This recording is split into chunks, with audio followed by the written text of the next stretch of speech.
Feed ഫുട്ബോളിൻ്റെ മറ്റൊരു എപ്പിസോഡിലേക്ക് എല്ലാവർക്കും സ്വാഗതം. ചില ട്രാൻസ്ഫർ സ്റ്റോറികളാണ് ഈ വീഡിയോ നമ്മൾ ഡിസ്കസ് ചെയ്യാൻ പോകുന്നത്. നമുക്ക് ആദ്യം തന്നെ ചെൽസിയുടെ ചില വാർത്തകൾ തന്നെ തുടങ്ങാം. ചെൽസി വളരെ ആക്റ്റീവായിട്ട് തന്നെ ഈ ട്രാൻസ്ഫർ മാർക്കറ്റിലുണ്ട്. ഓൾറെഡി നല്ല കുറച്ച് സൈനിങ്ങുകളാണ് ചെൽസി ഫുട്ബോൾ ക്ലബ്ബ് നടത്തിയിട്ടുള്ളത്. അതിലേക്ക് ജോറൽ ഹാക്ടോ എന്ന് പറയുന്ന നെതർലാൻഡ്സിൻ്റെ അയാക്സിൻ്റെ സെൻറ്റർ ബാക്കായിട്ടും ലെഫ്റ്റ് ബാക്കായിട്ടും കളിക്കാൻ പറ്റുന്ന തരത്തിലുള്ള പ്ലെയറിനെ സൈൻ ചെയ്യാണ്. 40 million euros പാക്കേജിൽ 34.8 million pound പാക്കേജിലാണ് സൈൻ ചെയ്യാൻ പോകുന്നത് എന്നുള്ള തരത്തിലുള്ള വാർത്തകൾ കേൾക്കുന്നത്. ഓൺസ്റ്റൈനൊക്കെ അത് റിപ്പോർട്ട് ചെയ്തിട്ടുണ്ട്. അപ്പോൾ മിക്കവാറും ആ ഡീൽ ഉടനെ തന്നെ ഒഫീഷ്യലാകും. അപ്പോൾ ഇത് കുക്കുരയെ സംബന്ധിച്ചോളം ഒരു ഹാപ്പി ന്യൂസാണ്. കാരണം എന്ന് വെച്ചാൽ കുക്കുരയെ ചെൽസി സംബന്ധിച്ചോളം കഴിഞ്ഞ സീസണിൽ ഏറ്റവും കൂടുതൽ മിനിറ്റ്സുകൾ ചെൽസിക്ക് വേണ്ടി കളിച്ചിട്ടുള്ള ഔട്ട്ഫീൽഡ് പ്ലെയറാണ്. കാരണം റെസ്റ്റ് ഇല്ലാണ്ട് കളിക്കേണ്ട സാഹചര്യം ഉണ്ടായിരുന്നു. കാരണം വെച്ചാൽ അവിടെ കൃത്യമായിട്ടും ഒരു ബാക്കപ്പ് ഓപ്ഷൻ ഉണ്ടായിരുന്നില്ല. അക്കാഡമിയിൽ നിന്നുള്ള ഓപ്ഷനൊന്നും കാര്യമായിട്ട് മരസ്ക യൂസും ചെയ്തിട്ടുണ്ടായിരുന്നില്ല.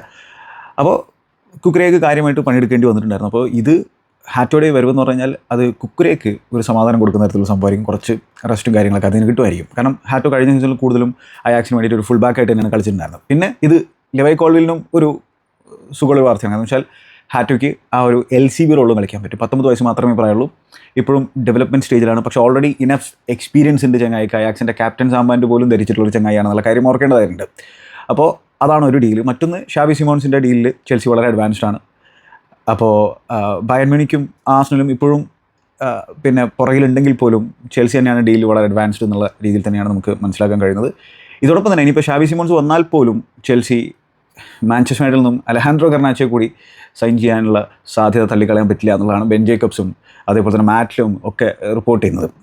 അപ്പോൾ അത് ഒരു കട്ട് പ്രൈസ് ഡീലിലൊന്നും കിട്ടാൻ സാധ്യതയില്ല. പക്ഷേ എടുക്കാനുള്ള സാധ്യത മിക്കവാറും എൻകൂക്കു സെയിലൊക്കെ നടന്നതിന് ശേഷമായിരിക്കും. അപ്പോൾ ഈ സിമോൺസിനെ സംബന്ധിച്ചിടത്തോളം വേഴ്സറ്റൈൽ ഫുട്ബോളാണ്. നമ്മൾ ഓൾറെഡി സംസാരിച്ചതാണ്. ലാമാസിയ പ്രൊഡക്റ്റാണ് ചെങ്ങ എന്നുള്ള കാര്യം ഓർക്കണം. ലെയ്പ്സിഗിന് വേണ്ടിയിട്ടാണ് കളിക്കുന്നത്.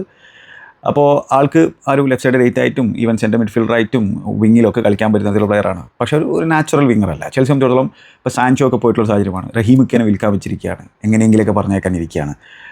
അപ്പോൾ ആ ഒരു ലെഫ്റ്റ് സൈഡിൽ ലെഫ്റ്റ് വിങ്ങറായിട്ട് ഇപ്പോൾ ഉള്ളത് ബിനോ ഗിറ്റൻസ് ആണ്. പിന്നെ മുഡ്രിക്കിൻ്റെ കാര്യത്തിലൊന്നും തീരുമാനമായിട്ടില്ലല്ലോ, ആ ഡോപ്പിംഗ് കേസും കാര്യങ്ങളൊക്കെ ആയിട്ട്. അപ്പോൾ ഗിറ്റൻസ് ആണുള്ളത്, പുതിയ സൈനിങ് ആണ്. അപ്പോൾ ഗിറ്റൻസിനൊരു കോമ്പറ്റീഷൻ കൊടുക്കാം എന്നുള്ള രീതിയിലായിരിക്കും അലഹാൻഡ്രോ ഗർനാച്ചോയെ ചെൽസി ടാർഗറ്റ് ചെയ്യുന്നുണ്ട്. അപ്പോൾ പേഴ്സണലി എനിക്ക് അത്ര താല്പര്യമുള്ള തരത്തിലുള്ള ഒരു സൈനിങ് ഒന്നുമല്ല. കാരണം പ്രധാനമായിട്ടും ആറ്റിറ്റ്യൂഡ് ഇഷ്യൂസാണ് കൂടുതലും ചർച്ച ചെയ്യപ്പെട്ടുള്ളത്. ചെങ്ങായുടെ ഒരു ബ്രദറും ഉണ്ട്, അനങ്ങിയ സോഷ്യൽ മീഡിയയിലൂടെ കാര്യങ്ങൾ പറയുന്ന തരത്തിലുള്ള ചെങ്ങായാണ്. പക്ഷേ എന്താണ് ഇനി ഇവിടെ വന്നു കഴിഞ്ഞാൽ അതിനൊക്കെ മാറ്റം സംഭവിക്കുന്നത് കണ്ടറിയാം. പൊട്ടൻഷ്യലുള്ള ഒരു പ്ലെയറാണ്. പക്ഷേ എന്നെ സംബന്ധിച്ചിടത്തോളം എനിക്കൊരു താല്പര്യമില്ല. സോഫാർ ഈ ഒരു വിൻഡോയിൽ ചെൽസി നല്ല രീതിയിലാണ് കാര്യങ്ങൾ മുമ്പോട്ട് കൊണ്ടുപോയിട്ടുള്ളത്. അപ്പോൾ വെയിറ്റ് ചെയ്യാം എന്ത് സംഭവിക്കുന്നത്. അതേപോലെ തന്നെ നിക്കോ ജാക്സനും നല്ലൊരു ഓഫർ വന്നു കഴിഞ്ഞാൽ ചെൽസി വിൽക്കും എന്ന രീതിയിലാണ് മാറ്റിലൂടെ തന്നെ ആർട്ടിക്കിൾ പറയുന്നത്. അപ്പോൾ അതിൽ ന്യൂകാസിൽ യുണൈറ്റഡ് ഇപ്പോൾ ബെഞ്ചമിൻ ഷെഷ്കോയുടെ പുറകിലാണ്. അപ്പോൾ ബെഞ്ചമിൻ ഷെഷ്കോ ഡീൽ നടന്നിട്ടില്ലെങ്കിൽ ന്യൂകാസിൽ യുണൈറ്റഡ് ഈ ചെൽസിയുടെ സ്ട്രൈക്കറായിട്ടുള്ള നിക്കോ ജാക്സണിലേക്ക് ശ്രദ്ധ കേന്ദ്രീകരിക്കാനുള്ള സാധ്യത എന്നുള്ളതും ഒരു ന്യൂകാസിൽ ബേസ്ഡ് ജേർണലിസ്റ്റൊക്കെ പറയുന്നത് ചെൽസി 80 million pound വാല്യൂഷൻ കൊടുക്കുന്നത് എന്നുള്ളതും നിക്കോ ജാക്സന് വേണ്ടിയിട്ട് 65 million pound വരെ കൊടുക്കാൻ അവർ തയ്യാറാണ് എന്ന രീതിയിലേക്കാണ് ചെങ്ങായി റിപ്പോർട്ട് ചെയ്യുന്നത്. എന്തായാലും കാത്തിരുന്ന് കാണാം. അതേപോലെ തന്നെ ഞാൻ മുമ്പേ പറഞ്ഞിട്ടുള്ളതാണ് ജാക്സൻ്റെ കാര്യം. ജാക്സൺ ഒരു സ്ക്വാഡ് പ്ലെയറായിട്ട് നിൽക്കാൻ അദ്ദേഹത്തിന് ഓക്കെ ആണെങ്കിൽ, ഫൈറ്റ് ചെയ്യാൻ റെഡി ആണെങ്കിൽ അദ്ദേഹത്തെ പിടിച്ചിരുത്തുന്നതുകൊണ്ട് ചെൽസിക്ക് ഗുണമേ ഉണ്ടാവുള്ളൂ. കാരണം ആൾക്ക് പ്രശ്നങ്ങളും കാര്യങ്ങളും ഉണ്ടെങ്കിൽ പോലും അദ്ദേഹത്തിൻ്റെതായിട്ടുള്ള പ്രോസുകൾ ഉണ്ട് എന്നുള്ളത് നമുക്ക് എല്ലാവർക്കും അറിയുന്നതാണ്. പിന്നെ ഓൾറെഡി പ്രീമിയർ ലീഗ് എക്സ്പീരിയൻസ്ഡ് ആയിട്ടുള്ള ഒരു പ്ലെയർ കൂടിയാണ്. ബെഞ്ചമിൻ ഷെഷ്കോയുടെ തന്നെ വാർത്തയിലേക്ക് വന്നു കഴിഞ്ഞാൽ ന്യൂകാസിൽ യുണൈറ്റഡ് മാത്രമല്ല മാഞ്ചസ്റ്റർ യുണൈറ്റഡും കാര്യമായിട്ട് തന്നെ ഈ ചെങ്ങായിനെ സൈൻ ചെയ്യാൻ ശ്രമിക്കുന്നുണ്ട് എന്നുള്ളതാണ് ഫാബ്രിസ് റൊമാനയും മറ്റ് ജേർണലിസ്റ്റുകളൊക്കെ റിപ്പോർട്ട് ചെയ്യുന്നത്. അപ്പോൾ ന്യൂകാസിൽ യുണൈറ്റഡ് ആണെങ്കിൽ ഒരു ബിഡൊക്കെ റെഡിയാക്കിക്കൊണ്ടിരിക്കുകയാണ്. ന്യൂകാസിനെ സംബന്ധിച്ചിടത്തോളം ഇനി ഒരു അടി ഈ വിൻഡോയിൽ കിട്ടിക്കഴിഞ്ഞാൽ അവർക്ക് താങ്ങാൻ പറ്റൂല എന്നുള്ളതാണ് എൻ്റെ ഒരു കാഴ്ചപ്പാട്. കാരണം ഒരുപാട് അടികളായി അവർക്ക് കിട്ടിക്കൊണ്ടിരിക്കുന്നു. ഒരുപാട് അടികൾ. അവർ പുറകിൽ പോയിട്ടുള്ള പല പ്ലെയേഴ്സിനെയും അവർക്ക് സൈൻ ചെയ്യാൻ സാധിച്ചില്ല. ജോ പെഡ്രോ, ലിയാം ഡെലാപ്പ്, എക്കിത്തേക്ക്, അതുപോലെ തന്നെ കീപ്പറായിട്ട് ട്രാഫോർഡ്, ഒന്നും നടന്നിട്ടില്ല. എല്ലാം അവരുടെ കയ്യിൽ നിന്ന് പോയി. പക്ഷേ ഇലാങ്കയൊക്കെ അവർ സൈൻ ചെയ്തിട്ടുണ്ട്. അപ്പോൾ ഈ ഷെഷ്കോ ഡീലിൽ അവർ കൃത്യമായിട്ടും കാര്യങ്ങൾ മനസ്സിലാക്കിയിട്ടായിരിക്കും ബിഡ് വെക്കാൻ സാധ്യതയുള്ളതാണ് എൻ്റെ ഒരു കാഴ്ചപ്പാട്. അപ്പോൾ പേഴ്സണൽ ടേംസ് എന്തായാലും എഗ്രി ചെയ്യണം. പക്ഷേ ഇവിടെ മാഞ്ചസ്റ്റർ യുണൈറ്റഡ് ചെങ്ങാനെ സൈൻ ചെയ്യാനുള്ള ശ്രമം നടത്തുമ്പോൾ ഷെഷ്കോ ഏത് കൺസിഡർ ചെയ്യുന്നുള്ളതാണ് ഇവിടെ പ്രധാനപ്പെട്ട ഒരു ചോദ്യമായിട്ട് ബാക്കി നിൽക്കുന്നത്. അപ്പോൾ ഇതിൽ തന്നെ ഫാബ്രിസ് റൊമാനൊക്കെ ഇടയ്ക്കിടയ്ക്ക് പറയുന്ന ഒരു സംഭവമുണ്ട്. ഒരു ജെന്റിൽമാൻസ് എഗ്രിമെൻറ്റ് ഉണ്ടത്ര ഈ ബെഞ്ചമിൻ ഷെഷ്കോയും ലെയ്പ്സിഗും തമ്മിൽ. ലെയ്പ്സിഗിൻ്റെ ഇനീഷ്യൽ വാല്യൂഷൻ എന്ന് പറഞ്ഞാൽ 100 million euros ആണ്. പക്ഷേ സ്പെഷ്യൽ ക്ലബ്ബ് അദ്ദേഹത്തിൻ്റെ സിഗ്നേച്ചറായിട്ട് വന്നു കഴിഞ്ഞാൽ അതൊരു എന്താ പറയുക 65, 70, 80 million euros ഉള്ളൊരു ഡീല് തന്നെ പറഞ്ഞേക്കണം എന്നുള്ള തരത്തിലൊരു ജെന്റിൽമാൻസ് എഗ്രിമെൻറ്റ് ഉണ്ട് എന്നുള്ളതാണ് പറഞ്ഞു നിൽക്കുന്നത്. അപ്പോൾ ആ സ്പെഷ്യൽ ക്ലബ്ബ് ഏതാണെന്നുള്ളത് ഷെഷ്കോ ആണ് പറയേണ്ടതായിട്ടുള്ളത്. അപ്പോൾ എന്നാലും പിന്നെ ന്യൂകാസിൽ കാര്യമായിട്ട് ശ്രമിക്കുന്നുണ്ട്. കാരണം അവർക്ക് ഇസാക്കിൻ്റെ ആ ഡിപ്പാർച്ചർ ഇനി തടയാൻ പറ്റുമോ എന്നുള്ളത് വലിയൊരു ചോദ്യചിഹ്നമായിട്ട് ബാക്കി നിൽക്കുന്ന ഒരു സാഹചര്യമാണ്. അപ്പോൾ ഇസാക്കിനായിട്ട് ഇംഗ്ലണ്ടിലെ റെക്കോർഡ് ബിഡ് ലിവർപൂൾ തയ്യാറാക്കിക്കൊണ്ടിരിക്കുകയാണ്. കാരണം വെച്ചാൽ അവരെ സംബന്ധിച്ചിടത്തോളം ഇപ്പോൾ ലൂയിസ് ഡിയാസ് പോയിരിക്കുകയാണ് ബായൺ മ്യൂണിക്കിലേക്ക് 75 മില്യൺ യൂറോസിൻ്റെ പാക്കേജിൽ. അത് ഒരു ഗുഡ് ഡീലാണ് പിന്നെ ലിവർപൂൾ സംബന്ധിച്ചിടത്തോളം. കാരണം വെച്ചാൽ 28 വയസ്സായിട്ടുള്ള ഒരു ചങ്ങായിയാണ്, 29 വയസ്സാകാൻ പോവുകയാണ്. അപ്പോൾ അങ്ങനെയുള്ള ഒരു പ്ലെയറിനെ ഈ ഒരു രീതിയിൽ നല്ല തുകയ്ക്ക് വിൽക്കാൻ സാധിച്ചല്ലോ. ബയണിനെ സംബന്ധിച്ചിടത്തോളം അവർക്കും ഒരു നീഡുണ്ട്, ഒരു വിങ്ങറിനെ സൈൻ ചെയ്യേണ്ടതായിട്ടുള്ള നീഡുണ്ട്. പക്ഷേ ഇത് ഒബ്വിയസ്ലി ഒരു ഓവർ പേ ചെയ്തുകൊണ്ട് തന്നെയാണ് ബായൺ മ്യൂണിക്ക് സൈൻ ചെയ്യുന്നത്. അവിടെ പിന്നെയും എന്താ പറയുക, മുസിയാലക്കൊക്കെ ഇഞ്ചുറി പറ്റിയിട്ടുള്ള ഒരു സിനാരിയോ കൂടി ഉണ്ട്. പിന്നെ സാനെ പോയി, ഗ്നാബ്രിയൊക്കെ ഭയങ്കരമായിട്ട് അദ്ദേഹത്തിൻ്റെയൊക്കെ പരിപാടി തീർന്നിരിക്കാൻ നമുക്കെല്ലാവർക്കും അറിയുന്നതാണ്. അപ്പോൾ അവർ എന്തായാലും ഇങ്ങനെ ലൂയിസ് ഡിയാസ് എന്ന് പറയുന്ന ഒരു പ്ലെയർ മാർക്കറ്റിലുണ്ടാകുമ്പോൾ അവർ നല്ല തുക കൊടുത്തുകൊണ്ടാണ് ഇപ്പോൾ സൈൻ ചെയ്യുന്നത്. അപ്പോൾ ലിവർപൂളിനെ സംബന്ധിച്ചോളം നല്ല പൈസ കിട്ടുന്നുണ്ട്. പിന്നെ ഡാർവിൻ നൂനസിനെ അവർ വിൽക്കാൻ വെച്ചിരിക്കുകയാണ്. ഇസാക്കിനെ കൂടി അവന്മാർ സൈൻ ചെയ്ത് കഴിഞ്ഞാൽ ഒന്ന് ആലോചിച്ച് നോക്കിയാൽ, ഇസാക്ക്, വേർഡ്സ്, സാല, എക്കിത്തിക്ക്, എൻ്റെ പൊന്നു ചങ്ങന്മാരെ, മിഡ്ഫീൽഡിൽ സോബോസ്ലായി, മെക്കാലിസ്റ്റർ, ഗ്രാവൻബർഗ്. ഡിഫൻസിൽ ഇപ്പോഴും അവർക്ക് പ്രശ്നമുണ്ട്. ഡിഫൻസിൽ അവർക്ക് കാര്യമായിട്ട് കോൺസെൻട്രേറ്റ് ചെയ്യേണ്ടി വരും. ഞാൻ വിചാരിക്കുന്നവരെന്തായാലും ഒരു ഡിഫൻഡറിനെ എന്തായാലും സൈൻ ചെയ്യുന്നത് തന്നെയാണ്. അപ്പോൾ കൊനാട്ടയുടെ എക്സ്റ്റൻഷനും കാര്യങ്ങളൊക്കെ അവർ നടത്താൻ ശ്രമിക്കുന്നുണ്ട്. മാർക്ക് ഗഹിയാണ് അവരുടെ ഒരു പ്രധാന ടാർഗറ്റ് ആയിട്ടുള്ളത്. ഗഹി വന്നു കഴിഞ്ഞാൽ ഒരു ഫാന്റാസ്റ്റിക് അഡീഷൻ ആയിരിക്കും ലിവർപൂളിനെ സംബന്ധിച്ചുള്ള. ഒരു കോബ്ഹാം പ്രൊഡക്റ്റാണ്, ക്രിസ്റ്റൽ പാലസിൻ്റെ പ്ലെയറാണ്.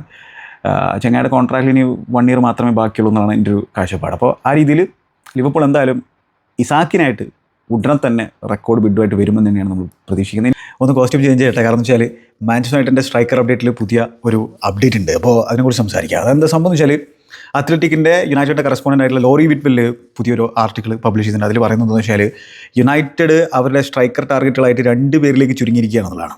അപ്പോൾ ആസ്റ്റൺ വില്ലയുടെ ഇംഗ്ലീഷ് സ്ട്രൈക്കറായിട്ടുള്ള ഒലി വാറ്റ്കിൻസും അതേപോലെ തന്നെ പിന്നെ ബെഞ്ചമിൻ ഷെഷ്കോയും, ലൈപ്സിഗിൻ്റെ സ്ലൊവേനിയൻ സ്ട്രൈക്കർ.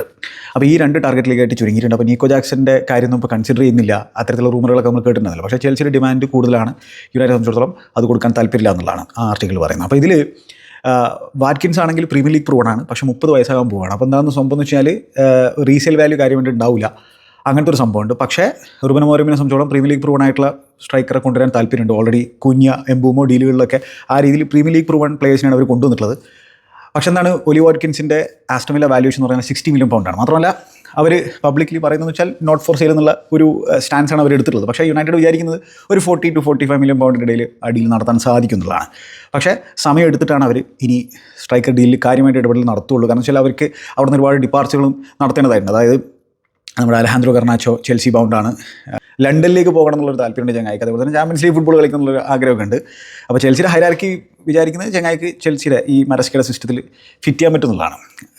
ആറ്റിറ്റ്യൂഡ് പ്രശ്നമാണ് പ്രധാനമായിട്ടും ഞാൻ സംസാരിച്ചുള്ള കാര്യം. പിന്നെ അതേപോലെ തന്നെ ആൻ്റണിയുടെ കാര്യത്തിൽ ബെറ്റിസിനെ സംബന്ധിച്ചിടത്തോളം അവർക്ക് ഒതുങ്ങുമോ എന്നുള്ളത് ഇപ്പോഴും മനസ്സിലാക്കാൻ സാധിച്ചില്ല. അതേപോലെ തന്നെ അൽ നസറിൻ്റെ താല്പര്യത്തെക്കുറിച്ചൊക്കെ ചില മീഡിയകളൊക്കെ റിപ്പോർട്ട് ചെയ്യുന്നു. പക്ഷേ ഫാബ്രിക്സ് പറയുന്ന കാര്യമായിട്ട് അത്തരത്തിലൊന്നും കൺസിഡർ ചെയ്യുന്നില്ല അൽ നസർ എന്നുള്ളതാണ്. പക്ഷേ ആൻ്റണിയെ വിൽക്കാൻ വെച്ചിരിക്കുകയാണ്. അതേപോലെ തന്നെ അവർക്ക് പ്ലേയേഴ്സിനെ വിൽക്കണം. അപ്പോൾ ഇതേ രീതിയിൽ ഇപ്പോൾ ബെഞ്ചമിൻ ഷെഷ്കോ വരുമ്പോൾ ഹോയിലുണ്ടിൻ്റെ കാര്യം എന്താകുന്നത് മറ്റൊരു പ്രധാനപ്പെട്ട ചോദ്യമാണ്. അപ്പോൾ ഇതിൽ തന്നെ ഇന്റർ മിലാനുമായിട്ട് ലിങ്ക് ചെയ്തിട്ട് നമ്മൾ ഹോയിലുണ്ടിൻ്റെ വാർത്ത കേട്ടിട്ടുണ്ടായിരുന്നു. പക്ഷേ ഇന്റർ മിലാൻ ഇപ്പോൾ പുതിയ സ്ട്രൈക്കറെ ഫാർമയിൽ നിന്ന് സൈൻ ചെയ്തിരിക്കുകയാണ്. 2.5 മില്യൺ പൗണ്ടിനെങ്ങാനും, പൗണ്ടോ യൂറോക്കെങ്ങാനും ബോണി എന്ന് പറയുന്ന ആ സ്ട്രൈക്കറിനെ സൈൻ ചെയ്തിരിക്കുകയാണ്. അപ്പോൾ ഇനിയിപ്പോൾ ഇന്റർ മിലാൻ ഹോയിലുണ്ടായിട്ട് വരാനുള്ള സാധ്യതയില്ല. അപ്പോൾ പിന്നെ ഹോയിലുണ്ട് എങ്ങോട്ട് പോകുന്നുള്ള മറ്റൊരു ചോദ്യമുണ്ട്. ജേർക്സി മിക്കവാറും തുടരാൻ തന്നെയാണ് സാധ്യതയുള്ളത്. അപ്പോൾ ഇങ്ങനെയുള്ള സംഭവങ്ങളൊക്കെ ഉണ്ട് അവരെ സംബന്ധിച്ചിടത്തോളം കൺസിഡർ ചെയ്യാനായിട്ട് ആ ഒരു സ്ട്രൈക്കർ ഡീലിലേക്ക് കടക്കും. പിന്നെ ബെഞ്ചമിൻ ഷെഷ്കോയുടെ കാര്യം എന്ന് പറഞ്ഞാൽ ന്യൂകാസിൽ യുണൈറ്റഡ് ആണ് നിലവിൽ എഹെഡ്. പക്ഷേ ന്യൂകാസിൽ യുണൈറ്റഡ് ഇസാക്ക് പോയി കഴിഞ്ഞാൽ പ്രയോറിറ്റി ആയിട്ട് കൺസിഡർ ചെയ്യുന്ന ഒരു സൈനിങ് ആണ് ഈ ഷെഷ്കോയുടേത്. പക്ഷേ പ്ലെയറുമായിട്ട് ടേംസോ കാര്യങ്ങളൊന്നും നിലവിൽ എഗ്രി ചെയ്തിട്ടില്ല. പക്ഷേ അതിനുള്ള ശ്രമമാണ് അവർ നടത്തുന്നത്. മാത്രമല്ല അതൊരു എക്സ്പെൻസീവ് ഡീലായിരിക്കും യുണൈറ്റഡ് സംബന്ധിച്ചിടത്തോളം. ഏകദേശം ഒരു 70-75 മില്യൺ പൗണ്ട് കൊടുക്കേണ്ടി വരും എന്നുള്ളതാണ് പറഞ്ഞു കേൾക്കുന്നത്. അപ്പോൾ ഏത് ഡീലിലേക്ക് യുണൈറ്റഡ് പോകുന്നുള്ളതാണ്. മിക്കവാറും ആ ഒരു ഒലി വാറ്റ്കിൻസിലേക്കാണ് കൂടുതൽ അവരെ ലീൻ ചെയ്യുന്നതാണ് എനിക്ക് ഈ ആർട്ടിക്കിൾ വായിച്ചപ്പോൾ മനസ്സിലാക്കാൻ കഴിയുന്നത്. കാത്തിരുന്നാണ് എന്തുവേണമെങ്കിലും സംഭവിക്കാൻ. ഈ ഷെഷ്കോട്ടിൽ യുണൈറ്റഡിന് ഒരു അഡ്വാൻറ്റേജ് എന്താണെന്ന് വെച്ചാൽ നമ്മുടെ ക്രിസ്റ്റഫർ വിവേലാണ് യുണൈറ്റഡിൻ്റെ ഡയറക്ടർ ഓഫ് റിക്രൂട്ട്മെൻ്റ് ആയിട്ടുള്ളത്. അപ്പോൾ പുള്ളിക്കാരന് ഈ ഷെഷ്കോയുമായിട്ട് നല്ല ബന്ധമുണ്ട്. കാരണം വെച്ചാൽ ലീപ്സിഗിലൊക്കെ വർക്ക് ചെയ്തിട്ടുള്ള ഒരാളാണ്.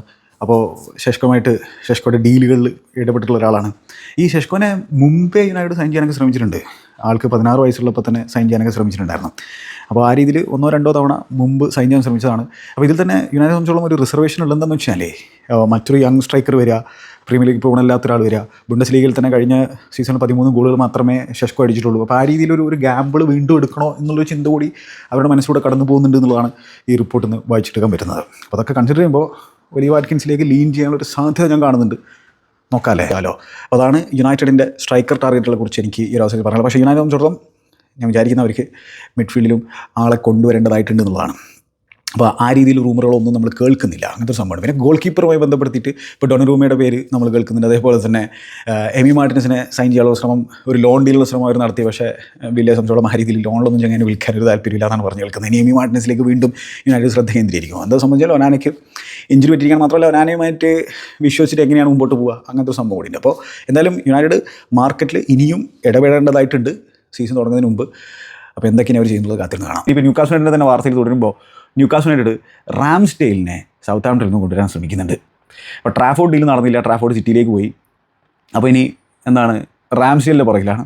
ആ ഡീലെങ്കിലും നടക്കുമെന്നതായിരിക്കും എഡി ഹൗവും ടീമും വിചാരിക്കുന്നത്. അവരെന്തായാലും അണ്ടർ പ്രഷറിലാണ് ഈ ഇസാക്കിൻ്റെ സിറ്റുവേഷനൊക്കെ ആയിട്ട് നമ്മൾ നോക്കുമ്പോൾ. PSG ലിൽ എന്ന് പറയുന്ന ഫ്രഞ്ച് ലീഗ് ക്ലബ്ബിൽ നിന്നും ലൂക്കാസ് ഷെവലിയർ എന്ന് പറയുന്ന എക്സ്ട്രീംലി ടാലൻറ്റഡ് ആയിട്ടുള്ള 23-കാരനായിട്ടുള്ള ഫ്രഞ്ച് ഗോൾ കീപ്പറിനെ സൈൻ ചെയ്യാൻ പോവുകയാണ് എന്നുള്ള തരത്തിലുള്ള വാർത്തയാണ് കേൾക്കുന്നത്. ഈ വാർത്ത ആദ്യം പുറത്തു കൊണ്ടുവരുന്നത് ലക്കീപ്പാണ്. 40 മില്യൺ യൂറോസിൻ്റെ പാക്കേജിലാണ് PSG ചെങ്ങനെ സൈൻ ചെയ്യാൻ പോകുന്നതാണ്. അപ്പോൾ ഇങ്ങനെ ഒരു ടാലൻറ്റഡ് കീപ്പറിനെ സൈൻ ചെയ്യുമ്പോൾ മറ്റൊരു പ്രധാനപ്പെട്ട ചോദ്യം വരുന്നത് ഡൊണറൂമയുടെ കാര്യം എന്താകും എന്നുള്ളത് തന്നെയാണ്. അപ്പോൾ 26-കാരനായിട്ടുള്ള ഇറ്റാലിയൻ കീപ്പറായിട്ടുള്ള ഡൊണറൂമ അവിടുന്ന് പോകാനുള്ള സാധ്യത തെളിഞ്ഞു വന്നിരിക്കുകയാണ്. 2026-ലാണ് ചെന്നൈയുടെ കോൺട്രാക്റ്റ് തീരുന്നത്. അപ്പോൾ ഇനി ഒരൊറ്റ വർഷം മാത്രമേ ബാക്കിയുള്ളൂ. ഒരു കോൺട്രാക്ട് എക്സ്റ്റൻഷനെ കുറിച്ചൊന്നും ചെന്നൈ ചിന്തിക്കുന്നില്ല. അപ്പോൾ എന്താണ്, ലക്കീപ്പും അതേപോലെ തന്നെ ഇറ്റാലിയൻ മീഡിയകളൊക്കെ റിപ്പോർട്ട് ചെയ്യുന്നത് വെച്ചാൽ അദ്ദേഹം അവിടെ നിന്ന് പോകാൻ റെഡിയാണ്. അതിൽ തന്നെ മാഞ്ചസ്റ്റർ സിറ്റി, മാഞ്ചസ്റ്റർ യുണൈറ്റഡ് ഒക്കെ ഈ പ്ലെയറിൽ താല്പര്യം കാണിക്കുന്നുണ്ട്. ഗലറ്റാസറെ താല്പര്യം കാണിക്കുന്നുണ്ട്. സൗദി ക്ലബ്ബുകൾ താല്പര്യം കാണിക്കുന്നുണ്ട്. അപ്പോൾ ഡൊണറൂമയെ സംബന്ധിച്ചോളം ഏത് പ്രൊജക്റ്റാണോ തനിക്ക് നല്ലത് എന്ന് കൺസിഡർ ചെയ്തിട്ടായിരിക്കും അദ്ദേഹത്തിൻ്റെ ആ മൂവ് നടത്തുക. ഇതിൽ തന്നെ ചെൽസിയുടെ പേരൊക്കെ കൊടുത്തിട്ടായിരുന്നു. പക്ഷേ മാറ്റിലോ പറയുന്നത് ചെൽസി ഡൊണറൂമയെ ഒന്നും കൺസിഡർ ചെയ്യുന്നില്ല എന്നുള്ളതാണ്. അപ്പോൾ ഡൊണറൂമ എങ്ങോട്ടേക്ക് പോകും? അതോ ഇനി ഒരു വർഷം കൂടി അവിടെ നിന്നിട്ട് ഒരു ഫ്രീ ട്രാൻസ്ഫറിൽ അടുത്ത വിൻഡോയിൽ പോകാനാണ് അദ്ദേഹത്തിൻ്റെ പ്ലാന്? കാത്തിരുന്ന് കാണാം. എന്തായാലും PSG അവർ എന്താണ് ഈ ഷെവലിയർ എന്ന് പറയുന്ന ടാലൻ്റ് ആയിട്ടുള്ള കീപ്പറിനെ സൈൻ ചെയ്യണം. അപ്പോൾ അവർ എന്താണ് പ്രോഗ്രസ് ചെയ്തിട്ട് മുമ്പോട്ട് പോകാനുള്ള പരിപാടി തന്നെയാണ്. ഡൊണറൂമ നിന്നാലും ഇല്ലെങ്കിലും അവരെ സംബന്ധിച്ചോളം വിഷയമൊന്നുമില്ല എന്നുള്ള രീതിയിൽ തന്നെയാണ് അവർ കാര്യങ്ങൾ കൈകാര്യം ചെയ്യുന്നത്. ഒരു പക്ഷേ ചിലപ്പോൾ പഴയ PSG ആയിരുന്നെങ്കിൽ ഡൊണറൂമ എങ്ങനെയെങ്കിലുമൊക്കെ പിടിച്ചു നിർത്താനുള്ള ശ്രമം കാര്യങ്ങളൊക്കെ നടത്തുമായിരിക്കും. ഇവിടെ അവർക്ക് കൃത്യമായിട്ടുള്ള പ്ലാനും പരിപാടികളൊക്കെ ഉണ്ട്. അപ്പോൾ എന്തായാലും അതാണ് ഷെവലിയറിൻ്റെ വാർത്ത.